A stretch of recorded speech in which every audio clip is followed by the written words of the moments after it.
Hola, ¿qué tal? Antes de escuchar esta emocionante historia, les pido que le den me gusta, se suscriban al canal y comenten abajo cómo se llaman y de qué ciudad son. El sol de octubre se filtraba perezosamente a través de las persianas entornadas, dibujando patrones dorados sobre las paredes blancas del apartamento en el Eixample de Barcelona. Miguel Ferrer, un arquitecto de 38 años, molía los granos de café con movimientos precisos y metódicos, tal como hacía cada mañana desde hacía 5 años. El aroma intenso inundó la cocina moderna que él mismo había diseñado, con sus líneas limpias y superficies de mármol blanco que Lucía había insistido en instalar a pesar del coste. La rutina matutina de Miguel era su ritual sagrado. Levantarse a las 6:30, preparar café mientras Lucía seguía durmiendo, revisar planos o esbozar ideas para su soñado estudio de arquitectura, y después ducharse antes de que ella ocupara el baño durante casi una hora. Esta mañana, sin embargo, sentía una inquietud que no lograba identificar, como si algo importante estuviera a punto de cambiar. Mientras vertía el agua caliente sobre el café, su mirada se detuvo en el calendario de la nevera. Un círculo rojo marcaba el día 17. 2 semanas después, era la fecha de la reunión con el banco para finalizar su solicitud de préstamo para el local de su futuro estudio en Gracia. 5 años ahorrando cada euro posible, 5 años postergando vacaciones y caprichos, 5 años sacrificando tiempo libre para trabajar en proyectos adicionales que engrosaran su cuenta de ahorros. Estaba tan cerca de conseguirlo. El estridente sonido del teléfono interrumpió sus pensamientos. Frunció el ceño, mirando el reloj de la cocina. Eran apenas las 7:15. Pocas personas llamaban a esa hora, y menos aún al teléfono fijo que apenas utilizaban. Con una sensación de aprensión creciente, se acercó al salón y descolgó.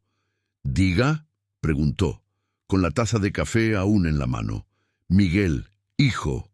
La voz de su madre sonaba ahogada, como si hubiera estado llorando. El corazón de Miguel dio un vuelco. «Mamá, ¿qué pasa? ¿Estás bien?». Un sollozo al otro lado de la línea. «Es Javier, cariño. Los médicos dicen que no le queda mucho tiempo. El cáncer se ha extendido demasiado. Ha llegado al hígado y a los pulmones. Han suspendido el tratamiento». Miguel sintió que el suelo se desvanecía bajo sus pies. La taza resbaló de sus dedos y se estrelló contra el suelo de parquet, derramando el café oscuro que formó un charco irregular, como una mancha de tinta en un mapa del destino. Su hermano mayor, quien había luchado contra un cáncer de páncreas durante el último año y medio, a quien los médicos habían dado esperanzas hace apenas un mes con un nuevo tratamiento experimental, estaba ahora al borde de la muerte. «¿Cuánto?». Su voz apenas era un susurro. «Días, Miguel. Tal vez una semana. Está preguntando por ti. Quiere verte». Miguel cerró los ojos con fuerza, como si así pudiera bloquear la realidad que se le venía encima.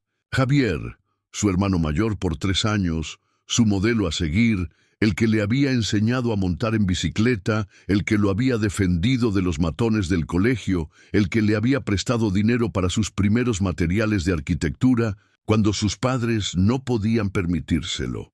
«Voy para allá ahora mismo, mamá», respondió, con un nudo en la garganta que apenas le permitía hablar.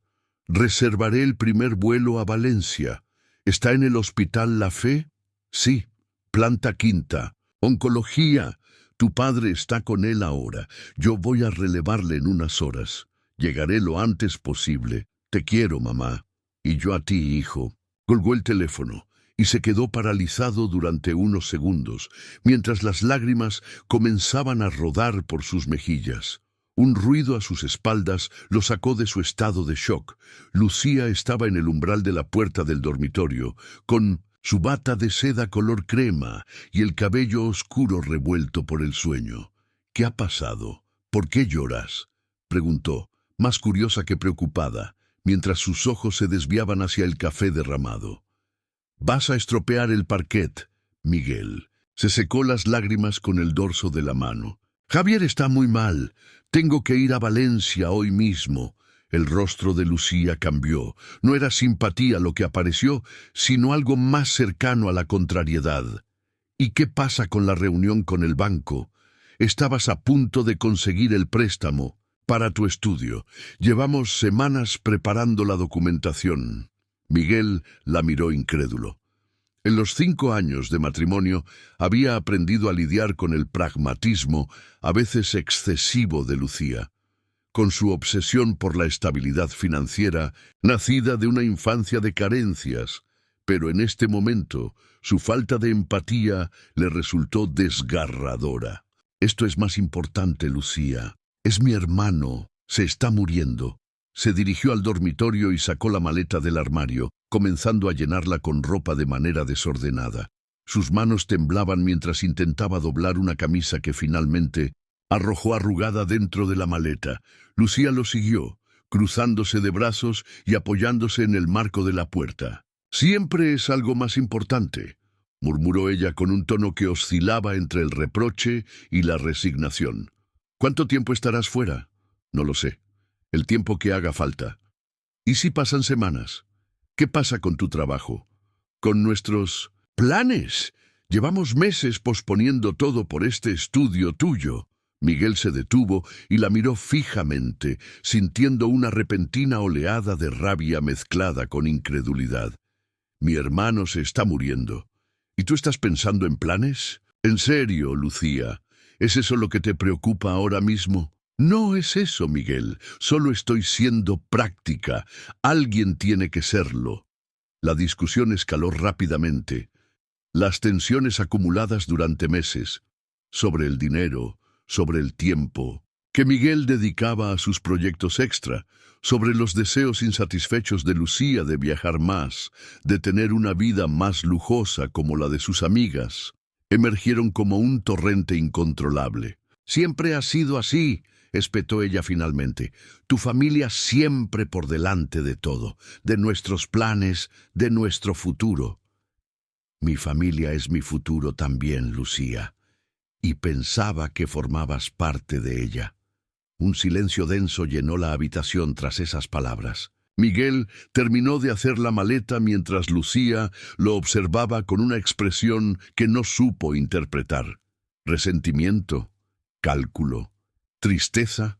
Al final, Miguel reservó un vuelo para esa misma tarde desde el Prat. Antes de salir, se detuvo en el estudio y accedió a su cuenta bancaria. Los números en la pantalla representaban años de esfuerzo y sacrificio. 52.000 euros en la cuenta de ahorros, destinados principalmente al capital inicial para su estudio de arquitectura. Tras unos momentos de reflexión, realizó una transferencia. He transferido 5.000 euros a la cuenta conjunta para cualquier emergencia mientras estoy fuera, le dijo a Lucía, que estaba sentada en el sofá del salón, fingiendo leer una revista. El resto sigue en nuestra cuenta de ahorros. Necesitaremos firmar juntos para cualquier retiro grande, como acordamos. Lucía asintió en silencio, levantándose para darle un abrazo que resultó frío, mecánico, como un gesto aprendido pero vacío de sentimiento real. Te llamaré cuando llegue, dijo Miguel, recogiendo su maleta y dirigiéndose a la puerta, sin saber que ese sería el comienzo del fin de su matrimonio. Mientras cerraba la puerta tras de sí, no vio la mirada calculadora que se formó en los ojos de Lucía, ni cómo inmediatamente tomó su teléfono y envió un mensaje. Se ha ido, tenemos tiempo. El taxi serpenteaba por las calles congestionadas de Valencia, mientras Miguel miraba ansiosamente su reloj. El vuelo se había retrasado casi 1 hora y la ansiedad le corroía por dentro. El hospital universitario La Fe apareció finalmente, como una inmensa estructura de cristal y acero brillando bajo el sol de la tarde. El edificio, que en otras circunstancias habría despertado su interés arquitectónico, ahora solo le producía un nudo en el estómago. El olor característico a desinfectante y a tristeza contenida le golpeó nada más entrar. Siguió las indicaciones hasta la quinta planta, oncología, con el corazón latiéndole con fuerza. Los pasillos, de un blanco aséptico interrumpido ocasionalmente por obras de arte donadas, pretendiendo alegrar el ambiente, parecían interminables. Finalmente llegó a la habitación 512.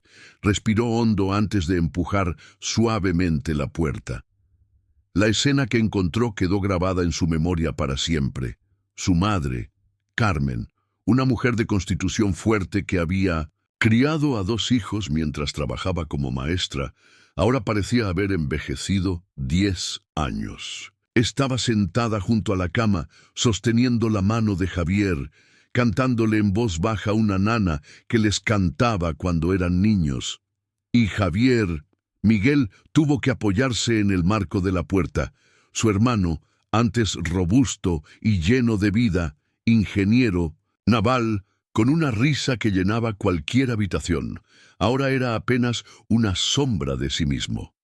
Su rostro estaba demacrado, con la piel amarillenta estirada sobre los pómulos prominentes. El cabello oscuro que siempre había llevado rebelde ahora era escaso, consecuencia de la quimioterapia que finalmente habían abandonado. Javier giró lentamente la cabeza hacia la puerta y sus ojos, lo único que parecía mantener la vitalidad de antaño, se iluminaron al ver a Miguel. «¿Has venido?», susurró con una débil sonrisa que delataba el esfuerzo que le suponía incluso ese simple gesto. «Por supuesto que he venido», respondió Miguel, acercándose a la cama mientras luchaba contra las lágrimas que amenazaban con desbordarse. Tomó la otra mano de su hermano, sorprendido por lo ligera y frágil que se sentía entre las suyas. Carmen se levantó y abrazó a Miguel con fuerza. «Tu padre ha ido a casa a descansar un poco. Volverá por la noche». «¿Cómo está?», preguntó. Miguel en voz baja. «Destrozado», respondió ella simplemente. Como todos, los siguientes 2 días fueron una montaña rusa emocional. Miguel apenas dormía, pasando cada momento posible junto a la cama de Javier. A veces, su hermano estaba despierto y lúcido, y hablaban durante horas, recordando su infancia en el pequeño piso del barrio del Carmen, las travesuras que habían metido en problemas a su padre, los veranos en la playa de la Malvarrosa, los sueños compartidos. «¿Recuerdas cuando construimos aquella cabaña en el terreno del abuelo?», preguntó Javier durante uno de esos momentos de lucidez. «Tú tenías 8 años y ya eras un arquitecto en ciernes. Me volviste loco con tus planos dibujados con crayones». Miguel sonrió ante el recuerdo. «Se derrumbó a la semana, porque no seguí tus planos al pie de la letra», respondió Javier con una débil risa que pronto se convirtió en un ataque de tos. Otras veces, Javier dormía profundamente, sedado para aliviar el dolor que los médicos ya no podían controlar de otra manera. Durante esos momentos, Miguel se sentaba junto a la ventana, observando la ciudad que los había visto crecer, y pensaba en todo lo que su hermano se perdería. Ver crecer a sus sobrinos, si Miguel algún día tenía hijos, celebrar más cumpleaños, navidades, logros. Durante uno de esos momentos de vigilia, cuando Carmen y su padre Antonio habían bajado a la cafetería, Javier pidió a Miguel que se acercara. «Cuida de mamá y papá», le pidió con una seriedad que contrastaba con su voz débil. «Especialmente de papá. Ya sabes cómo es. Se hará el fuerte, pero se derrumbará por dentro». «Lo haré», prometió Miguel, apretando suavemente su mano. «Y no dejes que nada te impida perseguir tus sueños, hermanito», continuó Javier, cada palabra claramente un esfuerzo. «La vida es demasiado Corta, lo estoy comprobando de primera mano. Intentó sonreír ante su propio humor negro. Ese estudio de arquitectura, hazlo realidad, por los dos. Miguel asintió, incapaz de hablar a través del nudo en su garganta. ¿Y esa mujer tuya? Javier hizo una pausa, como si estuviera buscando las palabras adecuadas. Nunca me ha terminado de gustar, ya lo sabes. Demasiado calculadora, pero si te hace feliz. Dejó la frase sin terminar, exhausto por el esfuerzo de hablar tanto. Miguel había intentado llamar a Lucía varias veces durante esos 2 días, pero ella apenas respondía sus mensajes. Las pocas veces que consiguió hablar con ella por teléfono, las conversaciones fueron breves y tensas. Estoy ocupada con un proyecto para la agencia, fue su excusa recurrente. Y sabes que los hospitales me ponen nerviosa. Algo no encajaba en su actitud, pero Miguel estaba demasiado absorto en el dolor por la inminente pérdida de su hermano para prestarle la atención que, en retrospectiva, debería haberle prestado. La tercera noche, mientras Miguel dormitaba, incómodamente en el sillón, junto a la cama de hospital, con la luz tenue de la habitación, proyectando sombras fantasmales sobre las paredes, su teléfono vibró en el bolsillo de su pantalón. Medio adormilado, lo sacó para comprobar de qué se trataba. Era una notificación del banco. Transferencia realizada. 45.000 €. Miguel se incorporó de golpe, súbitamente despejado. Esa era casi toda su cuenta de ahorros. El dinero que había estado guardando durante años para su estudio de arquitectura. Debía ser un error. O peor, un fraude. Con las manos temblorosas, intentó acceder a su banca online, pero el sistema le indicaba que sus credenciales eran incorrectas. Tras varios intentos infructuosos, llamó al servicio de atención al cliente del banco, a pesar de ser casi medianoche. Después de verificar su identidad, le informaron que la transferencia se había realizado correctamente con las firmas digitales de ambos titulares. Imposible. Él no había firmado nada.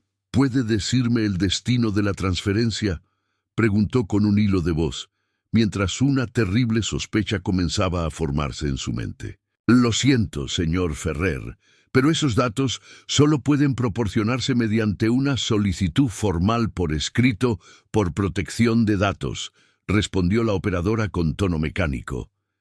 Si cree que ha habido un fraude, debe presentar una denuncia en comisaría. Miguel colgó y llamó inmediatamente a Lucía. El teléfono sonó hasta conectar con el buzón de voz.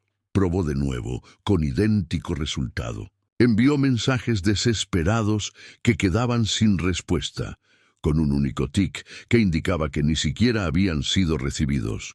Con el corazón latiendo dolorosamente contra sus costillas, llamó a su vecina Elena, una mujer mayor que vivía en el piso de enfrente y que tenía una copia de las llaves para emergencias.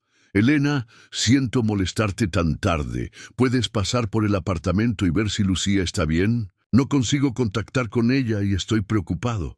La mujer, que siempre había tenido debilidad por Miguel, accedió inmediatamente. 1 hora después, Elena le devolvió la llamada. Miguel, lo siento. El apartamento está abierto, pero hay cajones vacíos. Su ropa no está, ni sus joyas, ni sus documentos personales. Su coche tampoco está en el garaje. Parece que se ha ido. Las palabras cayeron sobre Miguel como un martillazo. Se dejó caer en el sillón, incapaz de procesar completamente lo que estaba sucediendo. Lucía había vaciado sus cuentas y había desaparecido. Su esposa de 5 años, la mujer con la que había planeado un futuro, lo había traicionado en el momento más vulnerable de su vida.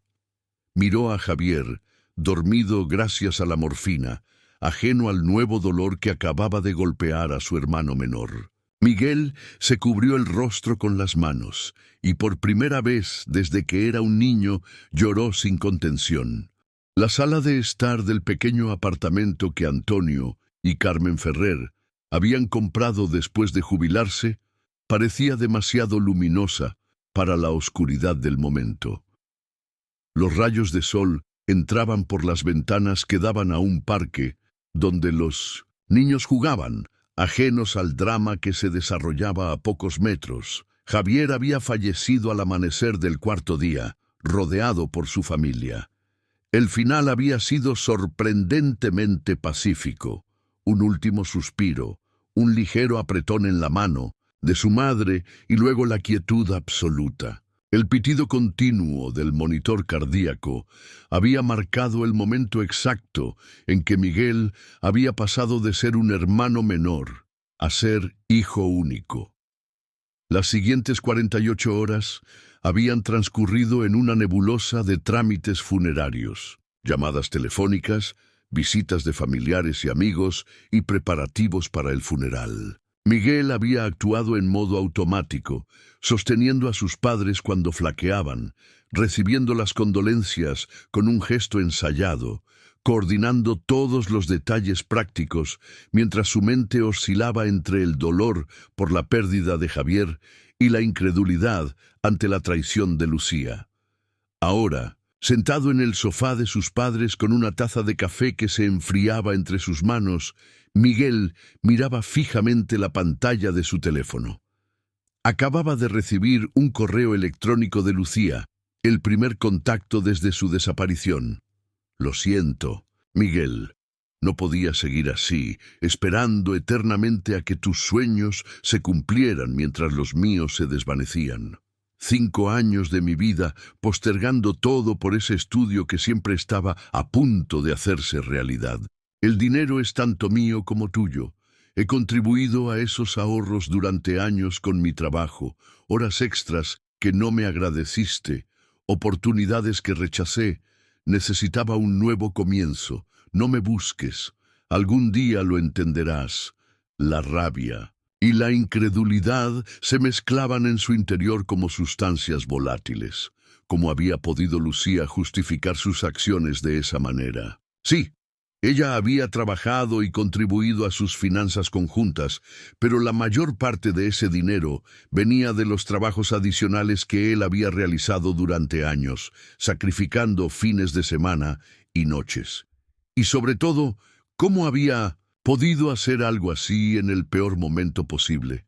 ¿Cómo había conseguido transferir el dinero sin su firma?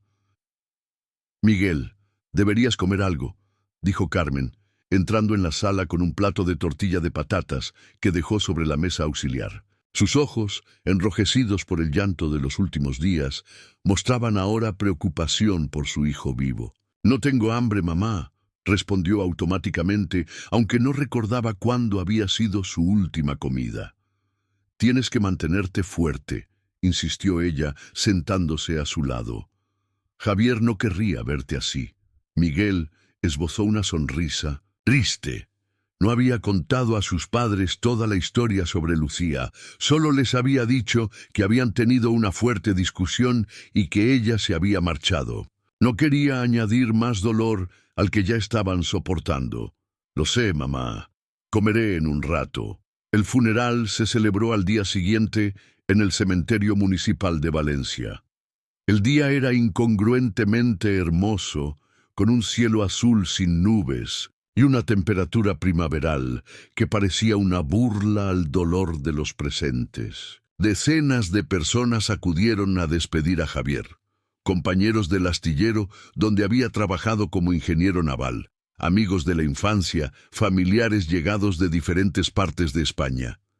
Miguel permanecía de pie junto a la tumba, escuchando fragmentos de conversaciones sobre lo injusto que era perder a alguien tan joven, sobre el horrible sufrimiento que el cáncer había infligido a un hombre tan lleno de vida. La irrealidad de todo le golpeaba en oleadas, su hermano en un ataúd, su esposa desaparecida con sus ahorros, su vida desmoronándose como un castillo de naipes.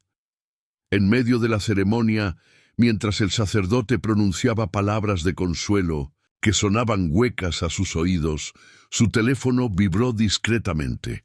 Era un mensaje de su banco. Habían detectado actividad inusual en su cuenta y la habían bloqueado temporalmente. Demasiado tarde, pensó con amargura. Tras el funeral, cuando la mayoría de los asistentes se habían marchado, Miguel se quedó un momento a solas frente a la tumba recién cubierta de su hermano. «Te prometo que no dejaré que esto me destruya», murmuró. «Ni lo de Lucía ni perderte a ti. Encontraré la manera de seguir adelante, de construir ese estudio. Lo haré por los dos, como dijiste». Una mano se posó suavemente sobre su hombro. Al girarse, se encontró con Ana Soler, una compañera del estudio de arquitectura donde trabajaba. Ana, con su cabello castaño recogido en un moño sencillo y sus ojos color miel llenos de compasión genuina, había venido desde Barcelona para el funeral. «Lo siento mucho, Miguel», dijo con voz suave. «Javier era una persona excepcional». «Gracias por venir, Ana. Significa mucho para mí». Caminaron juntos hacia la salida del cementerio en un silencio cómodo, el tipo de silencio que solo es posible entre personas que se entienden sin necesidad de palabras. Ana y Miguel habían trabajado juntos en varios proyectos importantes y siempre había existido entre ellos una conexión especial, un entendimiento mutuo que iba más allá de lo profesional. En otro contexto, en otra vida quizás, esa conexión podría haber florecido en algo más, pero Miguel había estado casado y Ana siempre había respetado eso. «¿Cuándo vuelves a Barcelona?», preguntó ella mientras se detenían junto a su coche. «Mañana», respondió Miguel, pasándose una mano por el rostro cansado. Tengo que enfrentar lo que me espera allí». Ana lo miró interrogante, y entre el agotamiento emocional y la necesidad de compartir su carga con alguien, Miguel le contó lo sucedido con Lucía. Las palabras salieron como un torrente incontrolable. La discusión antes de su partida, las llamadas no respondidas, la notificación bancaria, la desaparición, el correo electrónico justificando lo injustificable. «Dios mío, Miguel», exclamó Ana cuando terminó su relato, es despreciable. Deberías denunciarlo. Es fraude». «No sé si tengo fuerzas para un proceso legal ahora mismo», confesó Miguel, sintiendo el peso de todo lo ocurrido sobre sus hombros. «Acabo de perder a mi hermano y a mi esposa en la misma semana, y también mi futuro». Ana lo miró con una intensidad que lo sorprendió. «No has perdido tu futuro», respondió con firmeza. «Solo se ha transformado, y no estás solo. Miguel, nunca lo has estado». Sin pensarlo, Miguel la abrazó, permitiéndose por un momento apoyarse en alguien más. Ana le devolvió el abrazo sin vacilación, sosteniendo su peso como si entendiera exactamente lo que necesitaba en ese momento. «Te ayudaré con lo que necesites cuando vuelvas a Barcelona», ofreció ella al separarse. «Conozco un buen abogado, especializado en estos casos». Miguel asintió, agradecido, sintiendo por primera vez en días un pequeño rayo de esperanza entre tanta oscuridad.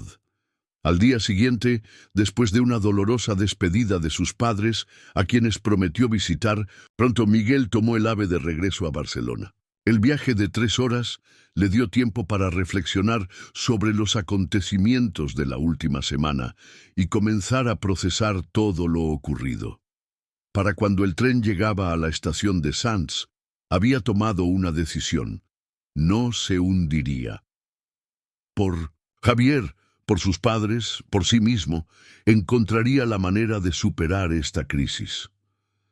El apartamento que había compartido con Lucía durante 5 años parecía diferente cuando cruzó la puerta. No solo por los espacios vacíos donde antes estaban sus cosas, sino por la energía del lugar, como si el engaño hubiera dejado una mancha invisible en el aire. Miguel recorrió lentamente las habitaciones, registrando los cambios. El armario estaba semivacío, con solo su ropa colgando ordenadamente, El tocador de Lucía estaba desprovisto de todos los frascos de perfume y maquillaje que solían cubrirlo. Las fotografías de su boda habían desaparecido de las estanterías, dejando rectángulos más oscuros en la pared donde antes colgaban. En el dormitorio de invitados que utilizaban como despacho compartido, encontró papeles desordenados sobre el escritorio. Entre ellos, una hoja con su firma falsificada repetida decenas de veces, cada intento más perfecto que el anterior. La última era prácticamente indistinguible de su firma real. Había estado practicando. Durante semanas, quizás meses, Lucía había estado preparando su huida, perfeccionando la falsificación que le permitiría acceder a sus ahorros conjuntos.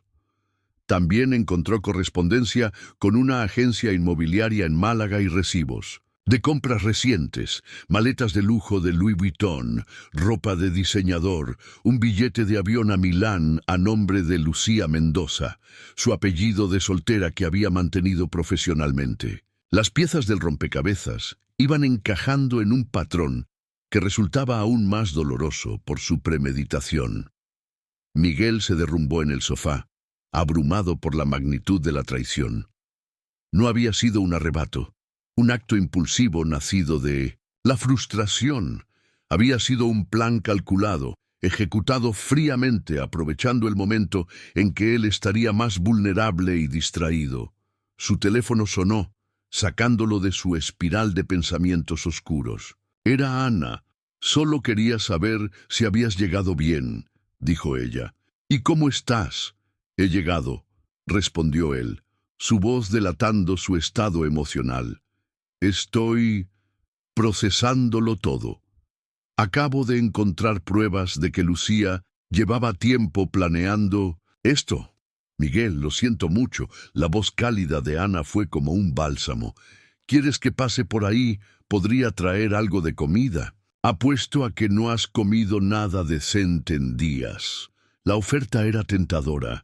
La idea de pasar la noche solo en ese apartamento lleno de recuerdos amargos le resultaba casi insoportable.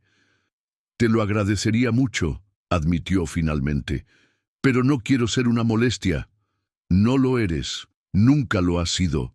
Cuando Ana llegó una hora después, con bolsas de comida tailandesa y una botella de vino tinto, Miguel se sorprendió al sentir un alivio inmenso al verla. Entre bocados de pad thai y sorbos de tempranillo, le contó todo lo que había descubierto en el apartamento. Es increíble, comentó Ana sacudiendo la cabeza. ¿Cómo puede alguien planificar algo así contra la persona que supuestamente ama? Supongo que ese es el punto. Ya no me amaba, si es que alguna vez lo hizo, respondió Miguel con amargura. ¿Sabes qué es lo peor? Que las últimas palabras de Javier fueron sobre perseguir mis sueños, y ahora ese sueño ha sido destrozado. Me llevará años volver a ahorrar esa cantidad. Quizás no sea el mismo sueño, respondió Ana, sirviendo más vino en ambas copas, pero eso no significa que no puedas tener uno nuevo. Miguel la miró, encontrando en sus ojos una comprensión que no esperaba.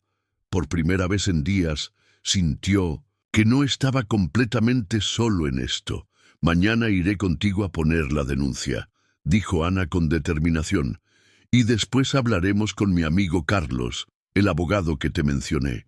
Si hay una manera de recuperar algo de ese dinero, él la encontrará. Gracias, murmuró Miguel, sorprendido por la intensidad del alivio que sentía ante la simple promesa de ayuda. Cuando Ana se marchó esa noche, después de ayudarle a ordenar un poco el caos del apartamento, Miguel se quedó mirando la puerta, cerrada con una extraña sensación en el pecho. En medio de la peor semana de su vida, había encontrado un ancla inesperada. Los días siguientes fueron un infierno burocrático para Miguel. La comisaría de policía del Escorts, con sus paredes de un verde institucional desvaído y sus filas de personas esperando para realizar diversos trámites, se convirtió en un lugar demasiado familiar. Presentó una denuncia detallada por la falsificación y el fraude. aportando toda la evidencia que había encontrado en el apartamento. Los ejercicios de falsificación, los recibos, la correspondencia. Siendo sincero, señor Ferrer, le dijo el inspector Castro, un hombre de mediana edad con ojos cansados, que había visto demasiados casos similares, es complicado cuando se trata de matrimonios. Legalmente ella tenía acceso a esas cuentas, pero falsificó mi firma para una transferencia que requería autorización conjunta, insistió Miguel. Y ahí es donde podemos actuar, asintió el inspector. Pero no le voy a engañar. Estos casos suelen ser lentos y complicados. Después de la comisaría, Miguel se reunió con Carlos Mendoza, el abogado recomendado por Ana. El despacho de Carlos, situado en un elegante edificio modernista de l'Eixample, contrastaba con la austeridad de la comisaría. El abogado, un hombre de unos 50 años impecablemente vestido, escuchó atentamente la historia de Miguel. Lo primero que haremos será solicitar la congelación de cualquier cuenta a nombre de su esposa, explicó Carlos, y presentaremos una demanda civil para recuperar los fondos. Simultáneamente, apoyaremos la denuncia penal por falsificación y estafa. ¿Qué probabilidades hay de recuperar el dinero?, preguntó Miguel. Carlos se reclinó en su sillón de cuero, juntando las yemas de los dedos en un gesto reflexivo. Siendo realista, dependerá de varios factores. ¿Dónde está el dinero ahora? ¿Ya lo ha gastado? ¿Está en una jurisdicción donde podamos actuar legalmente? Si ha salido del país, como parece ser el caso, todo se complica. ¿Y cuánto tiempo llevará todo esto? Meses, probablemente. Quizás más de un año para una resolución completa. Miguel asintió lentamente, asimilando la información. El peso del tiempo perdido, del dinero perdido, de los sueños postergados, se sentía como una losa sobre sus hombros. Al salir del despacho, Ana lo esperaba en un café cercano. Se había tomado el día libre para acompañarlo en todos estos trámites, un gesto que Miguel agradecía más de lo que podía expresar. ¿Cómo ha ido?, preguntó ella cuando Miguel se sentó frente a ella. Como esperábamos. Será un proceso largo y sin garantías, respondió él, aceptando el café que Ana ya había pedido para él. El banco insiste en que la transferencia parecía legítima desde su punto de vista. ¿Había alguna señal?, preguntó Ana después. De un momento. ¿Algo que pudiera indicar que estaba planeando esto?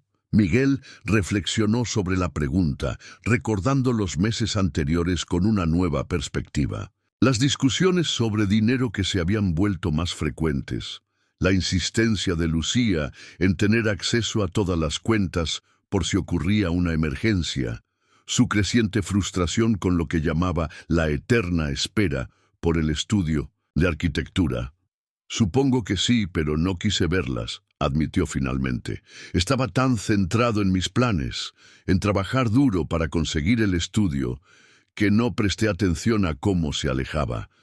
Pero lo que más me duele, su voz se quebró ligeramente, es pensar que mientras yo sostenía la mano de mi hermano moribundo, ella estaba vaciando meticulosamente nuestras cuentas, robándome no solo el dinero, sino también los sueños. Ana extendió su mano sobre la mesa y tomó la de Miguel, un gesto simple pero cargado de compasión. No dejes que eso empañe los últimos momentos con tu hermano, dijo suavemente. Estuviste donde debías estar, haciendo lo correcto. Eso es lo que importa. En los días siguientes, la investigación policial reveló más detalles perturbadores. Lucía había estado en contacto con un hombre llamado Marco Rossi durante meses. Las investigaciones en redes sociales mostraron fotos discretas de ambos en cafeterías de Barcelona cuando supuestamente ella estaba trabajando. Los registros telefónicos solicitados por la policía mostraban llamadas frecuentes a un número italiano. Parece que llevaba tiempo planeándolo, comentó Carlos, revisando los nuevos documentos en otra reunión en su despacho. Y este hombre, Rossi, probablemente era más que un simple conocido. Su amante, dijo Miguel con una amargura que le sorprendió. No era tanto el dolor por la infidelidad, sino por la magnitud del engaño.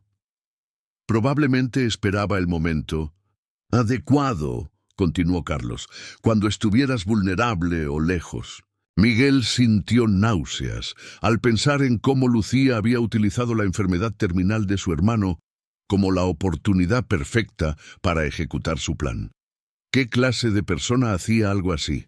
En el apartamento, mientras organizaba los documentos, para su próxima reunión con Carlos, Miguel encontró un cuaderno escondido en el fondo de un cajón del escritorio que Lucía utilizaba. Al abrirlo, su corazón se aceleró.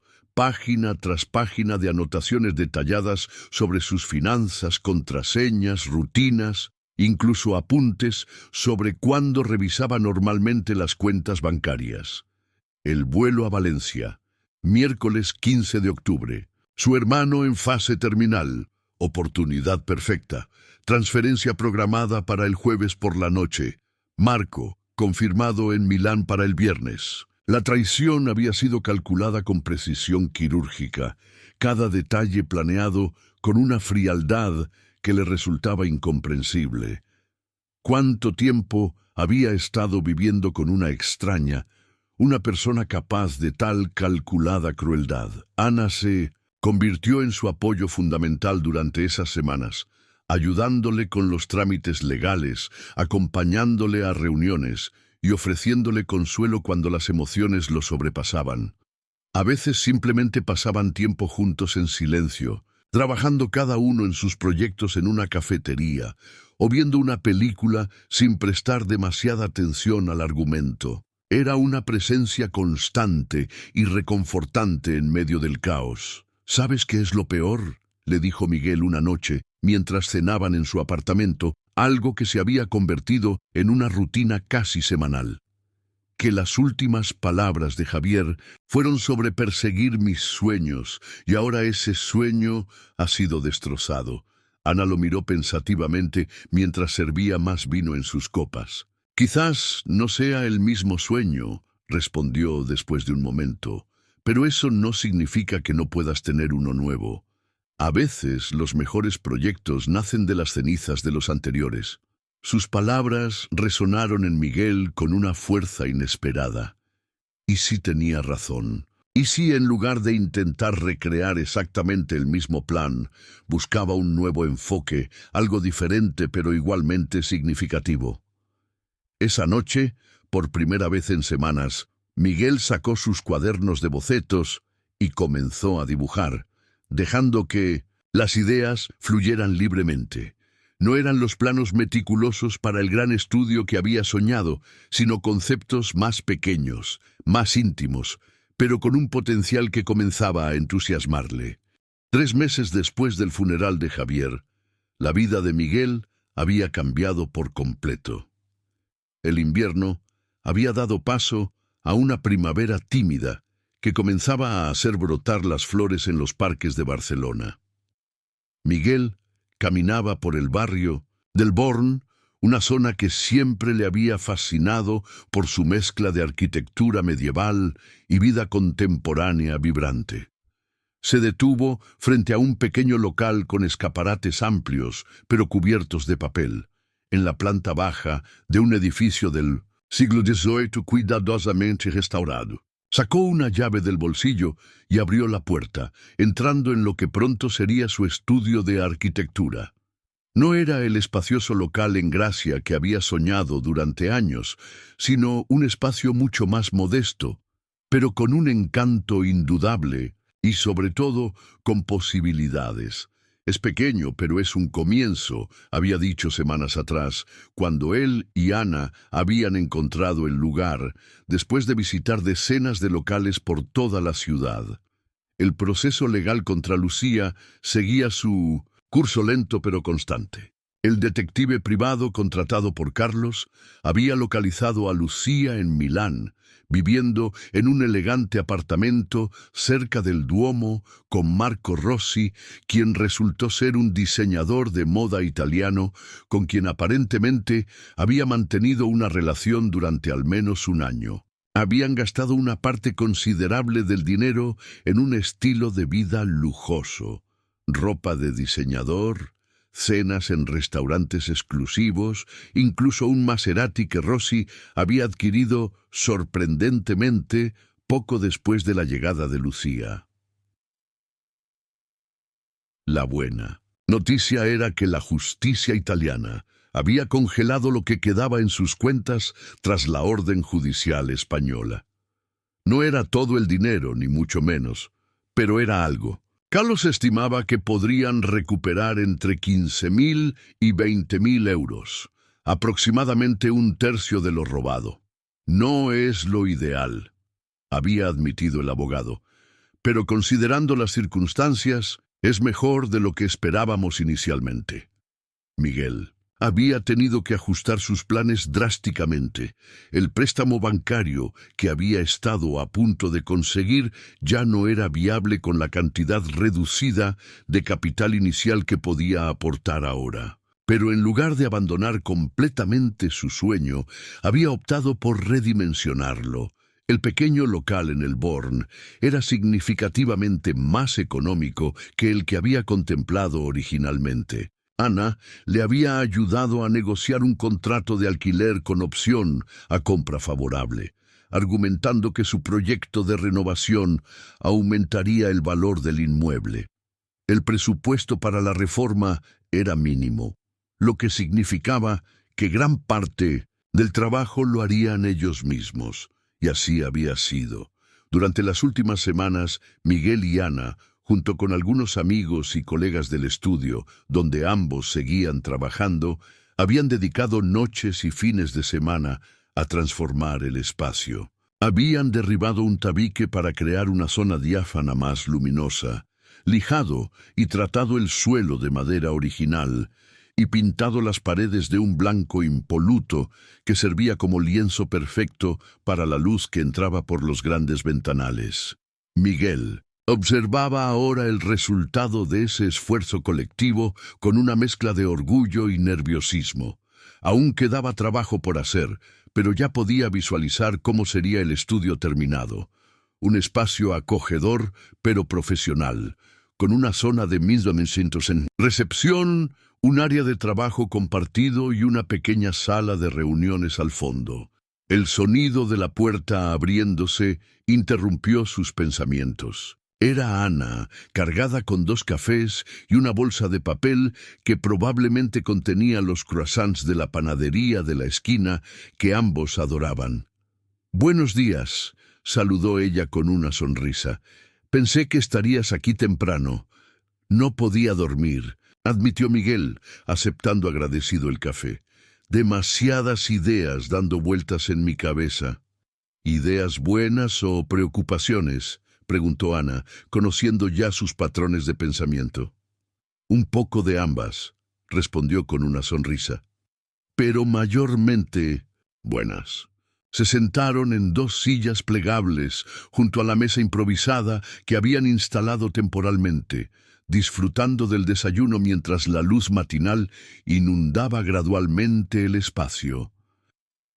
«Recibí una llamada de mi madre anoche», comentó Miguel después. «De un rato. Quiere venir a Barcelona la próxima semana para ver el local». «Eso es maravilloso», respondió Ana. «¿Cómo está?» «Mejor. Los grupos de apoyo para familiares de personas que han perdido a alguien por cáncer la están ayudando mucho. Y mi padre finalmente accedió a hablar con un terapeuta.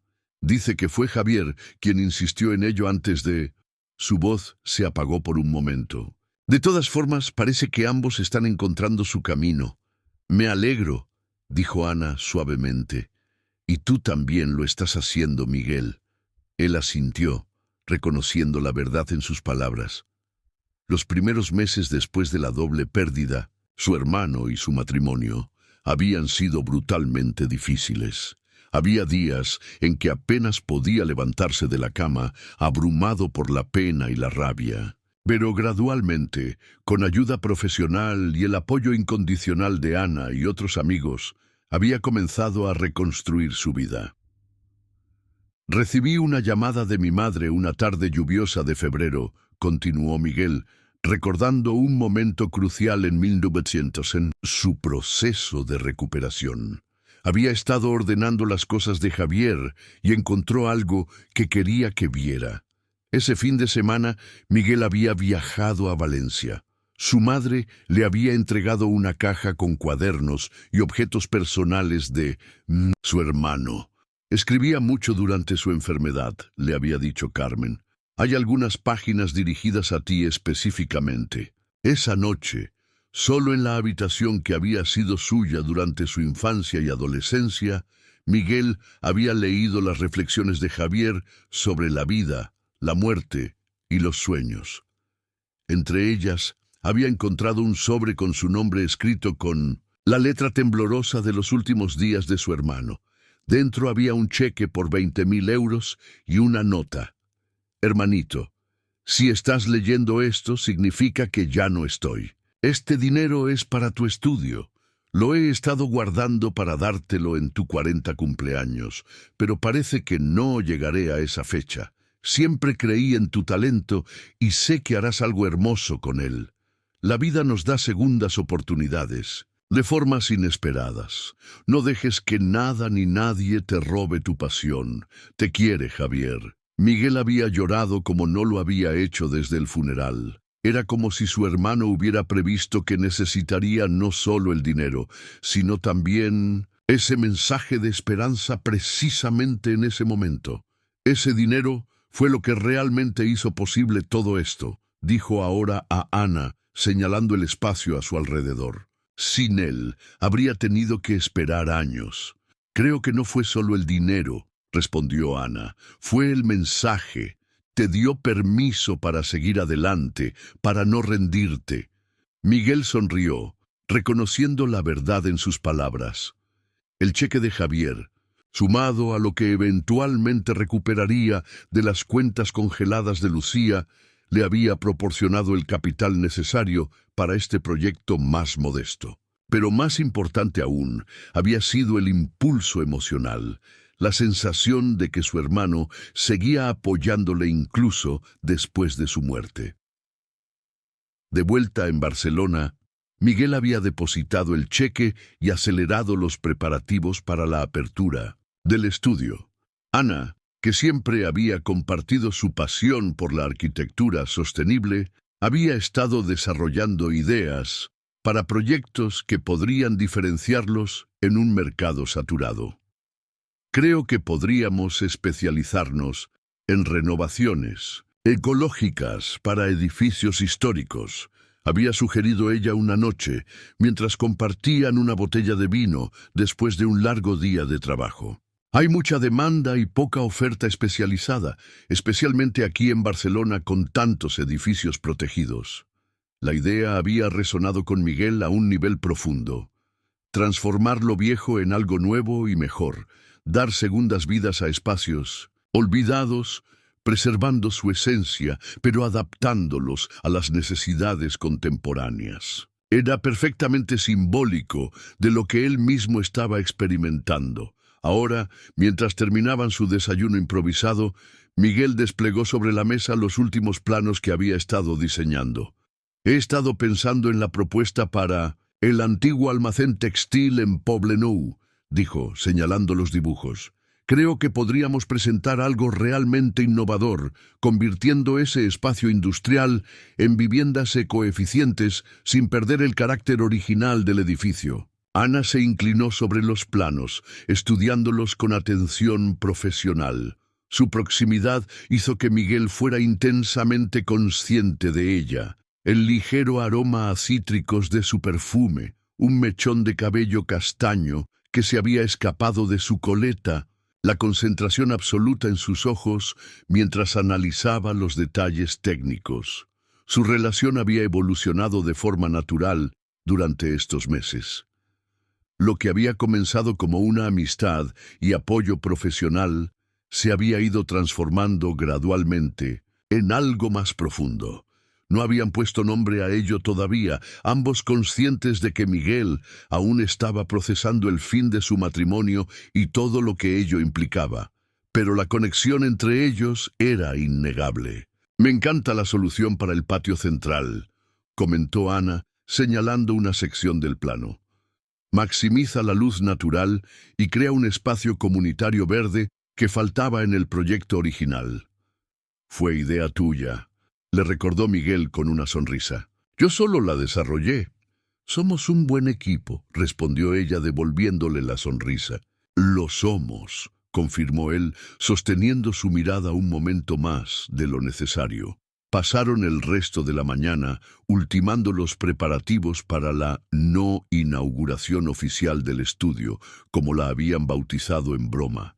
No sería un gran evento, solo una pequeña reunión con amigos, colegas y potenciales clientes para mostrar el espacio y sus ideas. Para Miguel, representaba mucho más que la apertura de un negocio. Era la materialización de una promesa hecha a su hermano y a sí mismo. Seguir adelante, adaptarse, transformar el dolor en algo constructivo. Y aunque el camino había sido muy diferente al que había imaginado, comenzaba a pensar que quizás este nuevo sendero podría llevarle a un lugar igualmente significativo o incluso mejor. Un año después de la muerte de Javier, el estudio Ferrer abría oficialmente sus puertas en el barrio del Born en Barcelona. La transformación del pequeño local había sido completa. Lo que antes era un espacio oscuro y descuidado se había convertido en un estudio arquitectónico luminoso y acogedor, con plantas estratégicamente colocadas, aportando vida y color, y madera recuperada, creando un ambiente cálido que reflejaba a la perfección la filosofía del estudio. La mañana de la inauguración oficial, Miguel se detuvo un momento ante la fachada recién restaurada. El rótulo, diseñado por Ana, combinaba elegancia y sencillez. Estudio Ferrer, arquitectura sostenible, en letras negras sobre el fondo blanco. Debajo, en letras más pequeñas, transformando espacios, respetando historias. Miguel había recuperado parte del dinero tras el largo proceso judicial contra Lucía.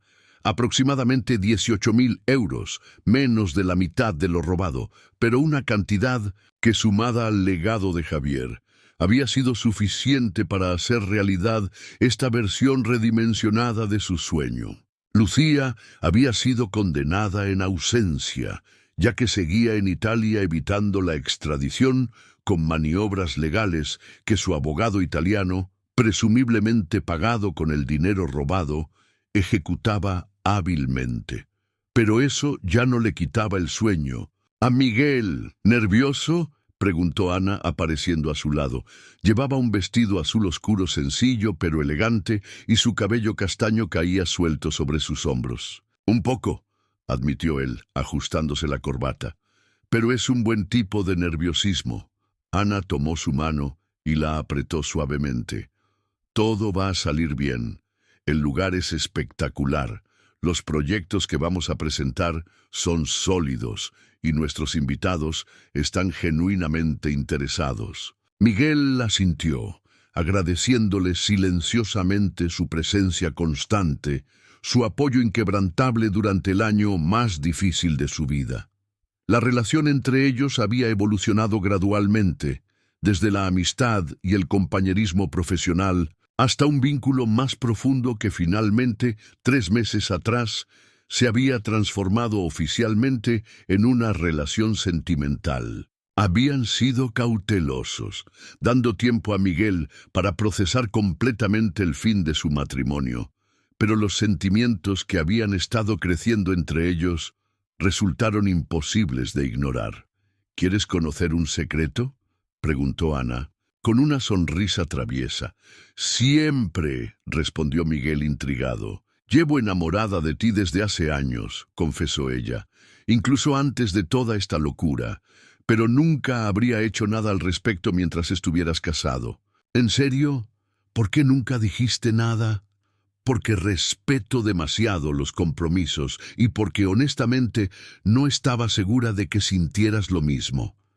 Miguel la miró con una mezcla de sorpresa y admiración. A veces se preguntaba cómo habría sido su vida si hubiera conocido a Ana antes que a Lucía, si hubieran construido algo juntos desde el principio, pero luego se recordaba a sí mismo que cada experiencia, incluso las dolorosas, lo habían llevado a este momento, a esta versión de sí mismo que apreciaba mucho más lo que tenía. El estudio se especializaba en renovaciones sostenibles de edificios históricos, un nicho que habían identificado correctamente como poco explotado en Barcelona. Su primer gran proyecto, la transformación de una antigua fábrica textil en Poblenou, en un conjunto de viviendas ecoeficientes, había atraído considerable atención en el sector. La revista Arquitectura Sostenible les había dedicado un artículo de 4 páginas, destacando su enfoque innovador que combinaba respeto por el patrimonio industrial con las más avanzadas técnicas de eficiencia energética.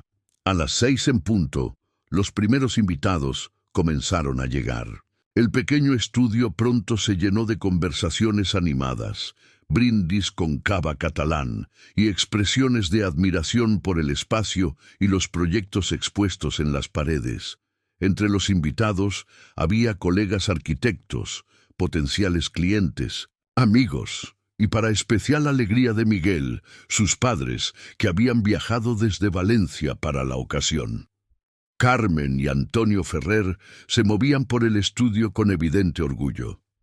Aunque la pérdida de Javier seguía siendo una herida abierta, para todos habían encontrado formas de honrar su memoria mientras continuaban con sus vidas. Antonio, que había caído en una depresión tras la muerte de su hijo mayor, había encontrado consuelo inesperado en un grupo de carpintería para jubilados, donde había creado varios de los muebles a medida que ahora adornaban el estudio. Durante la pequeña fiesta de inauguración, rodeado de personas que apreciaban genuinamente tanto a Miguel como a su trabajo, con sus padres orgullosamente a su lado y con Ana como socia, tanto en lo profesional como en lo personal, Miguel experimentó un momento de claridad y gratitud que lo dejó momentáneamente sin aliento. Un año atrás, había creído que su vida estaba destruida. La muerte de su hermano, la traición de su esposa, el robo de sus ahorros y la aparente destrucción de sus sueños profesionales habían parecido un golpe imposible de superar. Y sin embargo, aquí estaba, no solo sobreviviendo, sino prosperando de una manera que nunca habría imaginado. A mitad de la velada, Miguel pidió la atención de todos con un suave tintineo de su copa. «Quisiera decir unas palabras, si me lo permiten», comenzó cuando el murmullo de conversaciones se apagó. «Hace un año pensé que había perdido todo. Mi hermano, mi matrimonio, mis ahorros, mis sueños. Pero Javier, mi hermano, me enseñó, con sus últimas palabras, que los sueños no mueren, solo se transforman». Miguel hizo una pausa, buscando a sus padres entre la pequeña multitud. Carmen se secaba discretamente una lágrima, mientras Antonio la abrazaba por los hombros. Este estudio existe gracias a varias personas. Gracias a Javier por su generosidad y por creer en mí incluso cuando ya sabía que no estaría aquí para verlo. Gracias a mis padres por su apoyo incondicional a través de tiempos muy difíciles. Respiró hondo antes de continuar, buscando esta vez a Ana con la mirada. Y gracias especialmente a Ana, mi socia, mi apoyo, mi todo. Sin ella, no solo este estudio no existiría, sino que probablemente yo seguiría atrapado en ese apartamento vacío, incapaz de seguir adelante. Ana le sonrió, sus ojos brillantes con emoción contenida. También debo agradecer, por extraño que parezca, a las circunstancias difíciles que me obligaron a reinventarme, continuó Miguel. A veces, lo que parece un desastre total resulta ser el catalizador para algo mejor, algo que ni siquiera sabíamos que queríamos o necesitábamos. Levantó su copa, mirando a todos los presentes, por las segundas oportunidades, por los nuevos comienzos y por las personas que nos ayudan a reconstruirnos cuando creemos que todo está perdido. Los invitados aplaudieron calurosamente, algunos visiblemente emocionados por sus palabras. Ana se acercó a él y en un gesto que sorprendió a Miguel por su espontaneidad, lo besó suavemente frente a todos, sellando de manera pública lo que hasta entonces había sido una relación más discreta.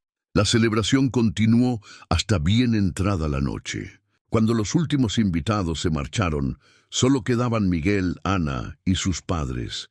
Antonio ayudaba a recoger algunas copas mientras Carmen observaba con mirada crítica los planos expuestos en una de las paredes. «Siempre tuviste talento, hijo», comentó con orgullo maternal. «Desde pequeño, cuando construías esas casas elaboradísimas con tus bloques. Javier siempre decía que llegarías lejos». «Me habría gustado que pudiera ver esto», respondió Miguel, la nostalgia mezclándose con la satisfacción del día. «Lo ve», afirmó Carmen con la certeza simple pero inquebrantable de una madre. «De alguna manera lo ve». Después de despedir a sus padres, que se alojaban en un hotel cercano, Miguel y Ana se quedaron solos en el estudio. El silencio tras el bullicio de la fiesta resultaba reconfortante, como el descanso merecido tras una larga jornada. «Ha sido perfecto», dijo Ana, descalzándose y sentándose en uno de los sofás. «Creo que tenemos al menos 3 clientes potenciales serios». El concejal de urbanismo parecía muy interesado en nuestra propuesta para edificios municipales. Miguel asintió, aunque su mente ya estaba más allá de los aspectos prácticos del negocio. Se sentó junto a ella, tomando su mano. «Gracias», dijo simplemente, «por todo, por estar ahí cuando más lo necesitaba, por creer en mí cuando ni yo mismo lo hacía». Ana sonrió, entrelazando sus dedos con los de él. «No tienes que agradecerme. Egoístamente también lo hice por mí. Siempre supe que trabajar contigo, crear algo juntos, sería extraordinario». Se besaron de nuevo, esta vez sin audiencia. Un beso lento y profundo que contenía promesas de futuros compartidos.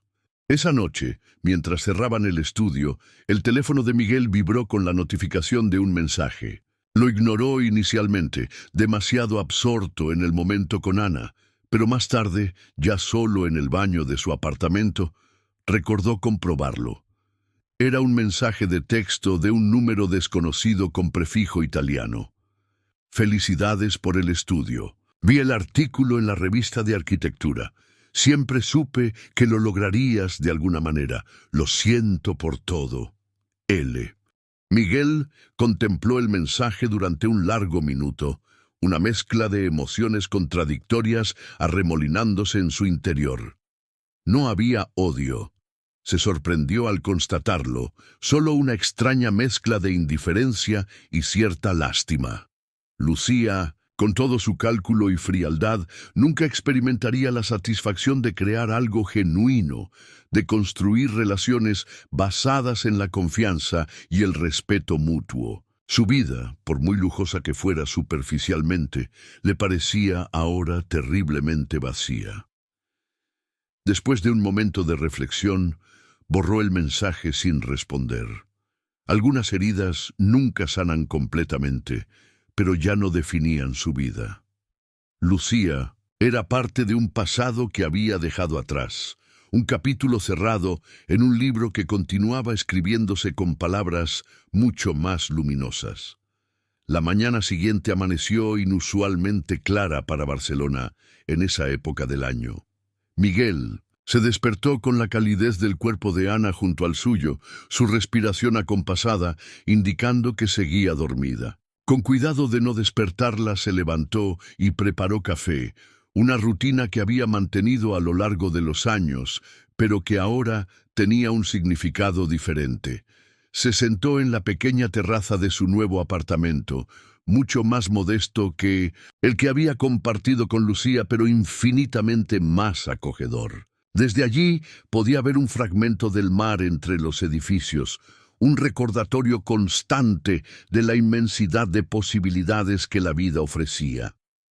En su escritorio, junto a los planos del próximo proyecto, la renovación de una antigua masía en el Empordà para convertirla en un centro cultural sostenible, había colocado dos objetos especiales: una fotografía de Javier sonriendo en la playa de la Malvarrosa durante su último verano juntos, y un pequeño marco con una frase manuscrita extraída de la última carta de su hermano: no dejes que nada te impida perseguir tus sueños, la vida es demasiado corta. Esa tarde, cuando llegó al estudio, Ana ya estaba allí, organizando el espacio después de la inauguración y preparándose para su primer día oficial de trabajo.